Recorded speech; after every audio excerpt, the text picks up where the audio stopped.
warahmatullahi wabarakatuh. Perkenalkan, nama saya Misrawati dengan NIM 236600015. Assalamualaikum warahmatullahi wabarakatuh. Perkenalkan, nama saya Wawode Firnawati dengan NIM 236600081. A few moments later. Di sini saya akan membahas materi tentang petrologi yang materinya itu tentang tekstur dan struktur batuan sedimen. Kita langsung saja masuk ke materinya. Tekstur batuan sedimen. Definisi tekstur batuan sedimen mencakup ukiran butir distribusi, ukiran sortasi, morfologi butir, dan karakteristik porositas serta permeabilitasnya. Semua atribut ini sangat penting untuk menafsirkan proses dari lingkungan, pengendapan, serta untuk menentukan sifat aliran fluida melalui batuan. Kita masuk ke ukiran butir, grain size. Ukiran butir rata-ratanya sedimen siliklastik digunakan untuk klasifikasi dan nomenklatur menurut skena Hadun dan Wentworth. Ukuran butir memberikan informasi tentang pertama itu ada energi, hidrolik, lingkungan.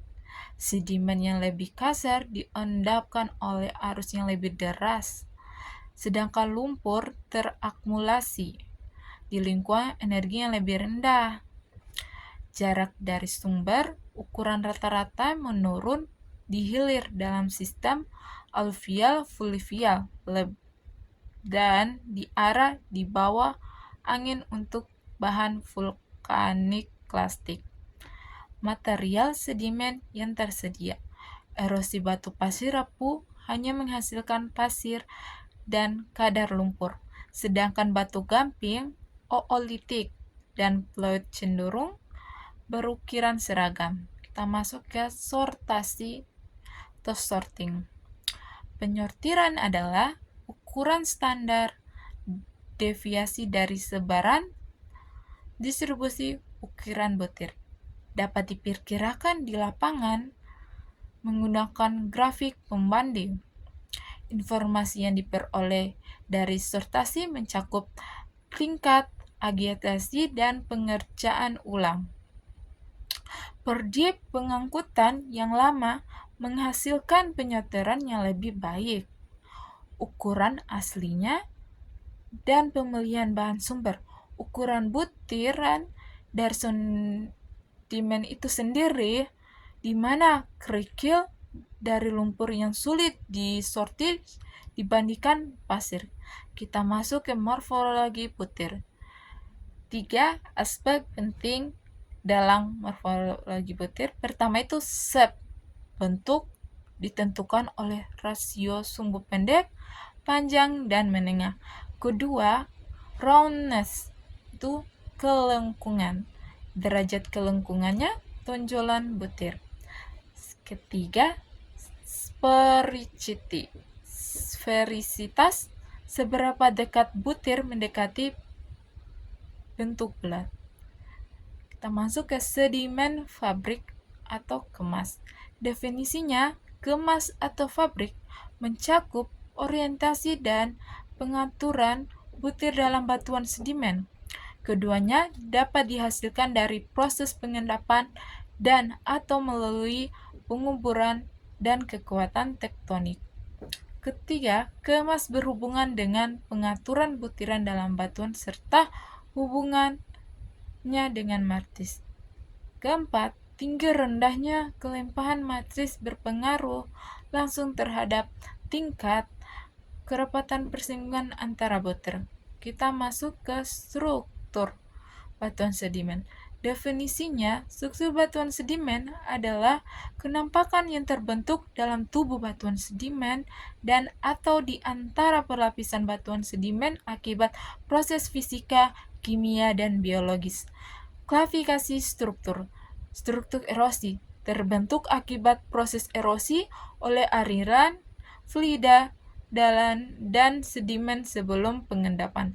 Contohnya itu seperti real marks dan tanda depresi di bagian atas lapisan. Struktur pengendapan terbentuk selama pengendapan material sedimen. Contohnya parallelisation atau stratification terjadi di sebagian besar litologi dan lingkungannya, ditentukan oleh variasi ukuran butir, komposisi, dan warna. Lenticular dan phaser elimination. Struktur ini menunjukkan variasi dalam aliran dan pengendapan. Struktur pasca pengendapan terjadi setelah pengendapan saat sedimen masih belum terkonsolidasi. Contohnya itu slides, slope, convolute, bedding, dan load gates. Proses ini dapat bersikeras dari perpindahan massa sedimen hingga retakan kecil. Struktur biokonik terbentuk akibat aktivitas organisme termasuk bioturbasi, jejak fosil, dan struktur pertumbuhan biokonik seperti stromatolithic. Struktur ini mencerminkan gangguan yang disebabkan oleh organisme hidup pada sedimen. Kita masuk ke komposisi batuan sedimen. Komposisi sedimen mengacu pada sifat komponen yang menyusun batuan sedimen. Secara umum, komposisi terdiri dari kerangka atau bahan partikulat kasar, matriks, semen. Kita masuk ke materi klasifikasi batuan sedimen. Klasifikasi batuan sedimen dibagi menjadi beberapa kategori. Berdasarkan asal dan komposisi, berikut adalah 4 kelompok utama. Pertama, sedimen tergenous, siliklastik atau klastik. Terdiri dari butiran detrial yang berasal dari pelapukan dan erosi batuan yang sudah ada sebelumnya. Contoh batuan itu konglomerat, breksi, batu pasir. Kita masuk ke sedimen biokonik, bioklastik atau organik, berasal dari sisa-sisa kerangka dan bahan organik dan organisme yang sudah ada sebelumnya. Contoh batuannya itu seperti karbonat, quartz, sama fosforit. Kita masuk ke sedimen kemakonik, kimia atau organik, terbentuk dari pengendapan langsung. Partikel kristalnya dari laturan garam pekat.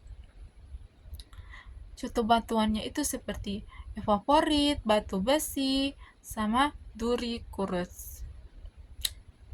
Kita masuk ke sedimen vulkanik klastik, vulkanik genik atau piroklastik, terdiri dari butiran dan klastik yang berasal dari aktivitas vulkanik.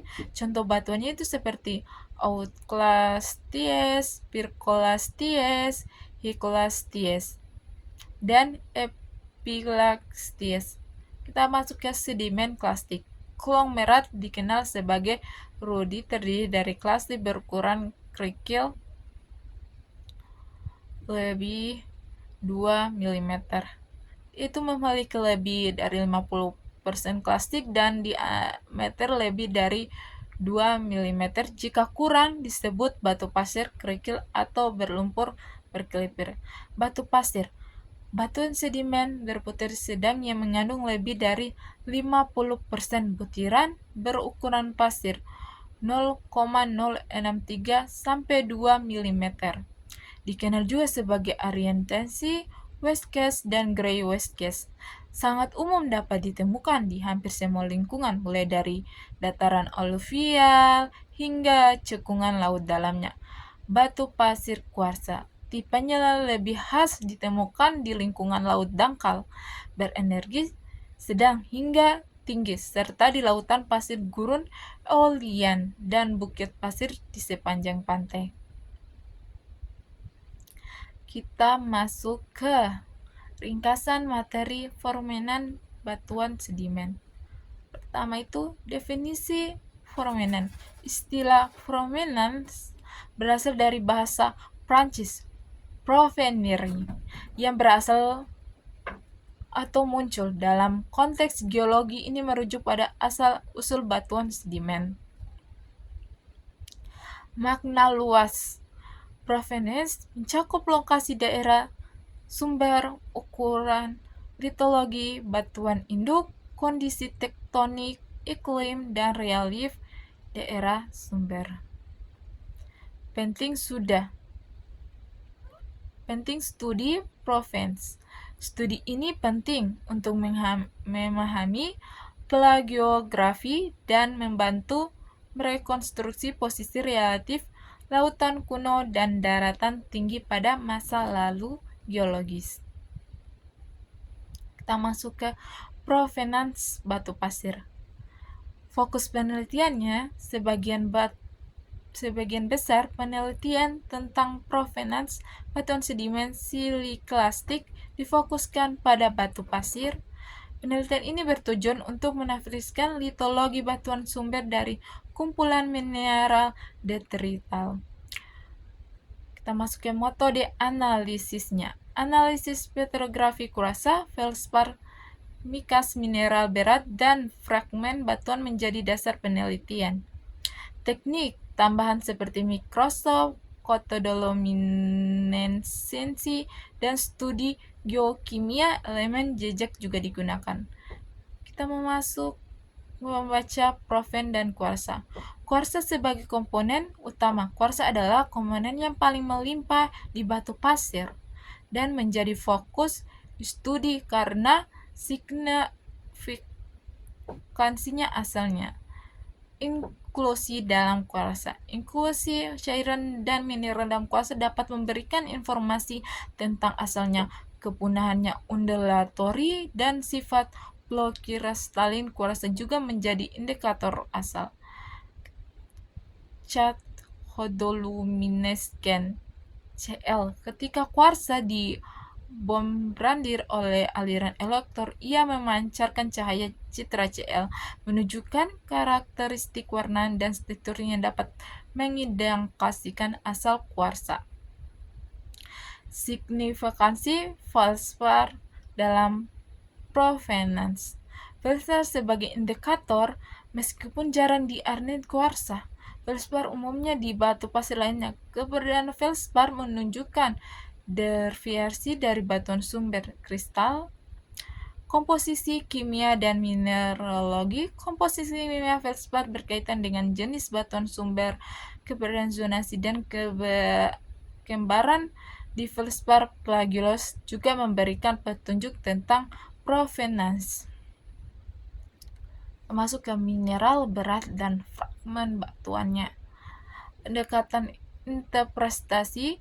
Dua pendekatan umum digunakan dalam interpretasi data petrografi mineral berat.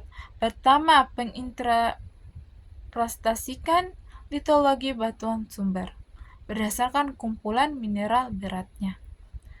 Fragmen batuan. Fragmen batuan disertai di batu pasir dan konglomerat memberikan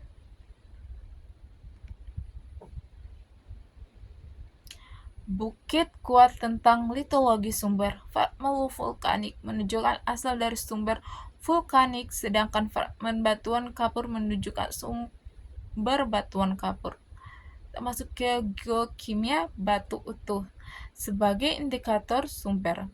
Studi geokimia. Beberapa penelitian menggunakan geokimia batu utuh untuk analisis provenance, menghubungkan komposisi kimia batu pasir dengan komposisi batuan sumber.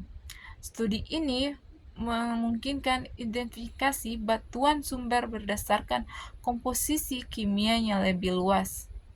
Interpretasi setting tektonik. Hubungannya dengan tektonik untuk memahami provenance dan geografi. Penting untuk memahami hubungan antara daerah sumber, cekungan pengendapan, dan kerangka tektonik regional. Asumsi dasarnya. Mineralogi detrital dan geokimia mencerminkan litologi batuan sumber dan pengaturan lempeng tektonik. Klasifikasi setting tektonik. Di Nielsen dan rekan-rekannya mengelompokkan setting provenance menjadi 3 jenis utama, yaitu blok kontinental, busur magmatik, dan organ daur ulang. Masing-masing setting ini mencakup pengelompokan batuan sumber yang melepaskan sedimen ke dalam cengkungan terkait. Di sini saya akan menjelaskan materi karakteristik bahan galian. Langsung saja ke materi 12 yang membahas tentang lingkungan pengendapan. Ya, jadi sedimen. Sedimen saat ini diendapkan di berbagai lingkungan sedimen di permukaan bumi.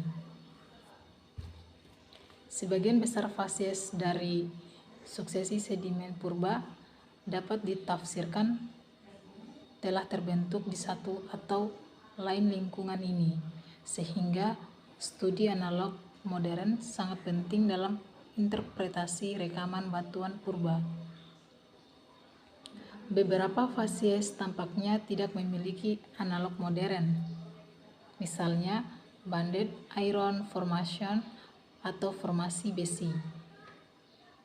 Untuk yang lain, belum ditemukan analog yang baik, misalnya deep water massive sandstones atau batu pasir masif perairan dalam.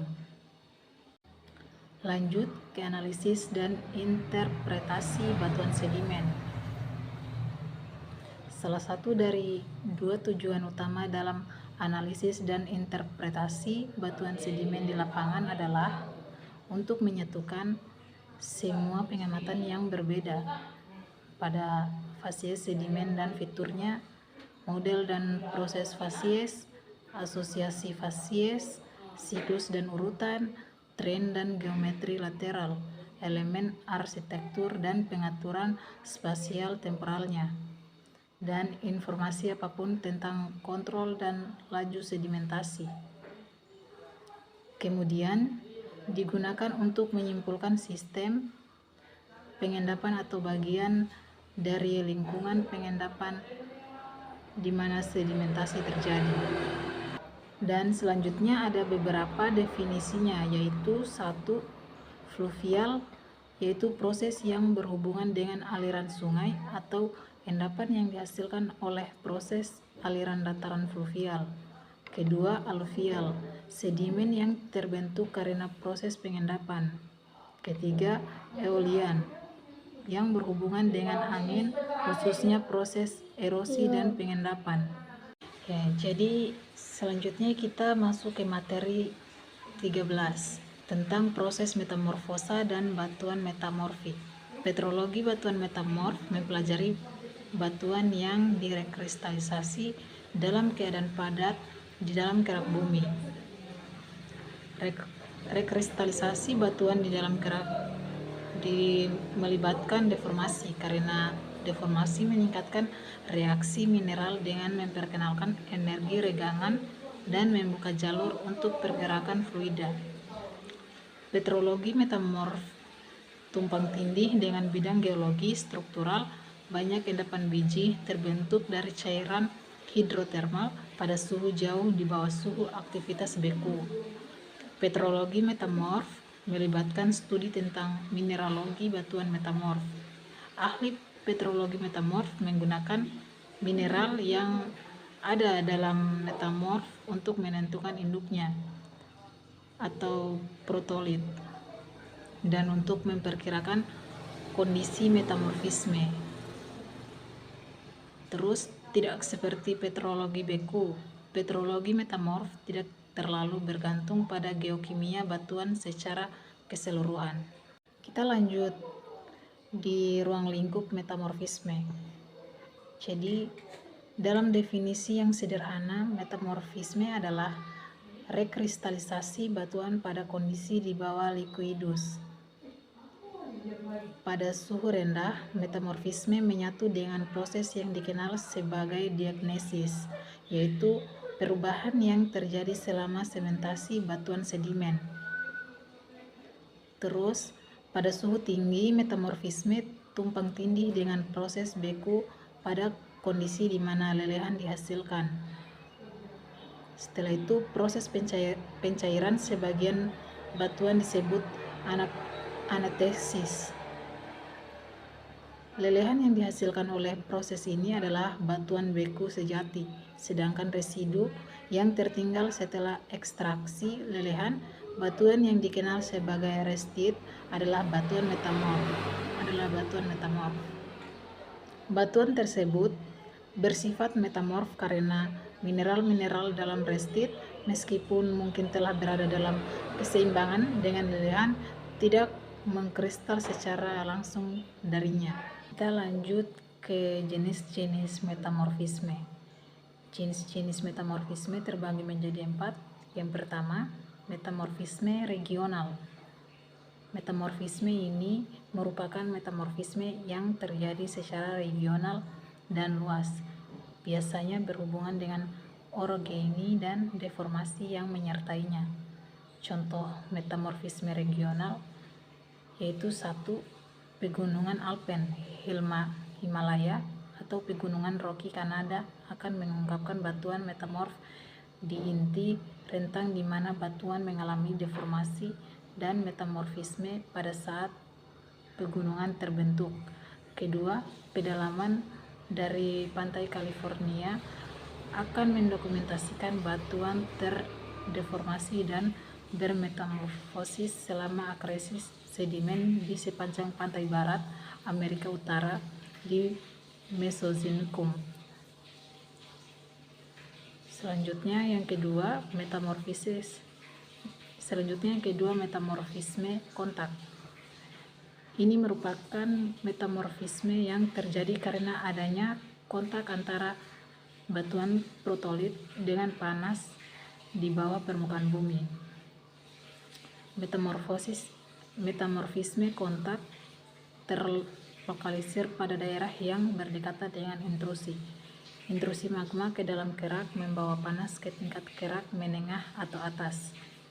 Kontak panas ini bermetamorfosis pada batuan country yang berdekatan dengan intrusi.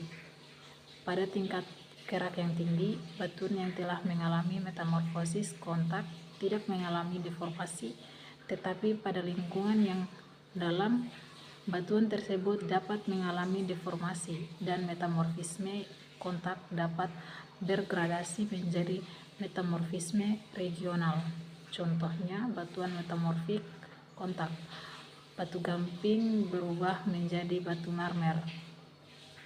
Yang ketiga, metamorfisme dinamis. Ini merupakan metamorfisme yang terjadi karena adanya migrasi atau pergerakan fluida di kerak bumi. Kerak umumnya kering, biasanya tidak ada air yang tersedia untuk bereaksi dan menghasilkan kumpulan hidro bersuhu rendah. Namun, selama deformasi batuan kerak dalam, cairan hidro bermigrasi ke zona deformasi dan berinteraksi dengan mineral berbutir halus. Konsekuensinya adalah metamorfisme dinamis, zona lokal dari metamorfosis yang dapat meluas dari zona geser beberapa meter ke batuan yang belum terdeformasi di sekitarnya. Keempat, metamorfisme hidrotermal, yaitu merupakan metamorfisme yang terjadi karena adanya pergerakan air panas di bawah permukaan bumi. Di banyak lingkungan geologi, keberadaan magma di dekat permukaan bumi menyebabkan sirkulasi air panas melalui kerak atas, yang memicu metamorfisme hidrotermal, yaitu air panas. Air bereaksi dengan mineral membentuk batuan asli seperti feldspar, piroxen, dan amfibol untuk membuat mika dan tanah liat atau clay. Umumnya jenis metamorfisme ini dikaitkan dengan pengendapan mineral biji sulfida untuk membuat endapan biji hidrotermal. Contoh yang baik dari daerah di mana proses hidrotermal sedang berlangsung saat ini adalah Pegunungan Tengah Laut atau fitur termal Taman Nasional Yellowstone. Kelima, batuan metamorfik. Batuan metamorfik berlimpah karena metamorfisme dapat terjadi di seluruh kerak dan mempengaruhi berbagai macam protolit. Misalnya, batuan metamorf membentuk sekitar 60% volume benua. Selain itu, perubahan luas kerak samudra karena sirkulasi hidrotermal air laut di pegunungan yang menyebar di tengah laut juga umumnya termaksud dalam domain metamorfisme. Secara bersama-sama, batuan metamorf benua dan batuan yang diubah secara hidrotermal di cekungan samudra membentuk volume kerak yang sangat besar. Akibatnya, pengetahuan metamorfisme diperlukan untuk memahami evolusi geologi, geokimia, dan geofisika skala besar di bumi. Jadi protolit yaitu batuan asli yang belum mengalami metamorfosis.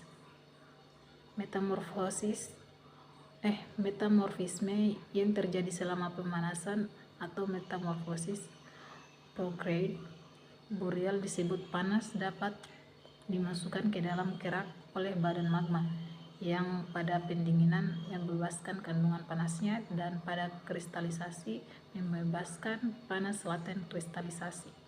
Metamorfisme yang dihasilkan dari panas ini yang terlokalisir di sekitar intrusi batuan beku disebut sebagai metamorfisme kontak.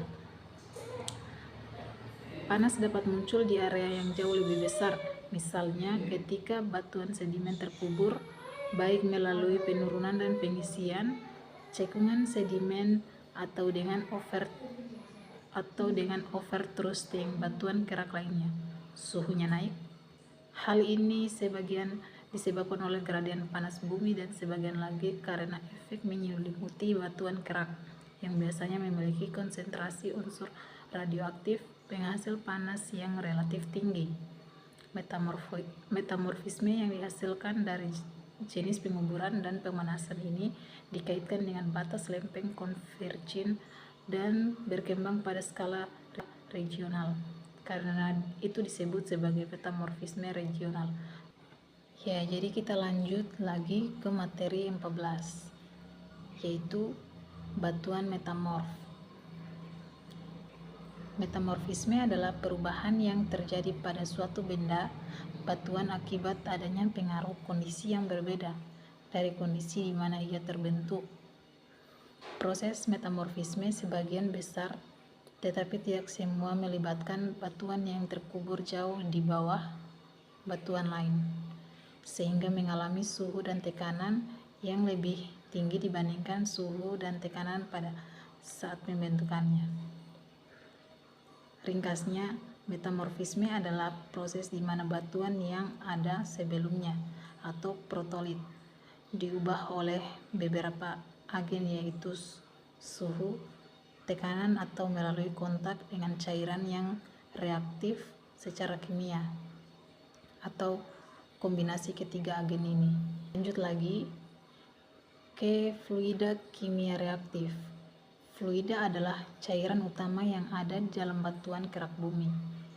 Fluida berperan penting untuk memfasilitasi transfer ion antara mineral dan di dalam mineral, meningkatkan laju terjadinya reaksi metamorf. Meskipun fluida tidak serta-merta mengubah hasil suatu proses metamorf, air mempercepat proses sehingga metamorfisme dapat terjadi dalam jangka waktu yang lebih singkat, atau proses metamorf yang mungkin tidak sempat diselesaikan akan selesai. Terus, fluida terutama fluida panas dapat memiliki konsentrasi unsur terlarut atau ion yang tinggi dan oleh karena itu merupakan media penting untuk memindahkan unsur-unsur tertentu di dalam kerak bumi. Jadi, fluida tidak hanya memfasilitasi reaksi metamorf dari butiran ke butiran, tetapi juga memungkinkan pengangkutan unsur-unsur kimia dari satu ke tempat lain. Hal ini sangat penting dalam proses hidrotermal dan pembentukan deposit mineral. Nah, mungkin itu saja materi yang dapat saya jelaskan mengenai karakteristik bahan galian. Sekian, terima kasih. Saya ucapkan billahi taufik walhidayah. Wassalamualaikum warahmatullahi wabarakatuh. Terima kasih. Itulah materi tentang petrologi.